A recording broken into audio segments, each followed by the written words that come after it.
சிவகோச்சரியார் நாளைக்கு ஒளிந்திருந்து பார். அன்பு செயல்பட போகுது, சடங்கு ஒளிஞ்சிருந்து பார்க்க போகுது. ஆண்டவனை ரெண்டு வழியா பார்க்கலாம். ஒண்ணு கோயில்ல பூஜை எல்லாம் பண்றது, அது சடங்கு, அதெல்லாம் தெரியாம அன்பு மட்டும் பண்றது. அன்பு செயல்பட போகுது, சடங்கு ஒளிஞ்சிருந்து பார்க்க போகுது. அதான் இந்த காட்சி. நாளைக்கு ஒளிந்திருந்து பார். 6வது நாள் சிவகோச்சரியார் காலையில போய் பூஜையை முடிச்சு விட்டு கீழே இறங்காம ஒரு ஓரத்துல செடிக்கு பின்னால ஒளிஞ்சிட்டார்.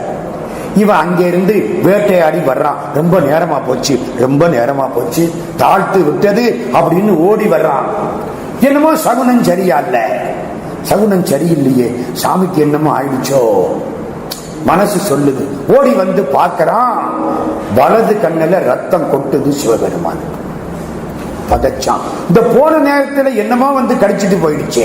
புலி வந்துதா, கரடி வந்துதா, பன்றி வந்துதா தெரியலையே, ஐயோ கெட்டேன், இப்படி தெரிஞ்சா போயிருக்க மாட்டேனே, எம்பெருமானே நான் என்ன செய்யறது? பாவி ஏன் கண்ட வண்ணம் பரமனார் கடுத்ததென்னோ, ஆவியின் இனிய எங்கள் அத்தனார் கடுத்ததென்னோ, மேகினார் பிரிய மாட்டா விமலனார் கடுத்ததென்னோ, ஆவதொன்றருகிலேன் யான் என் செய்கேன்.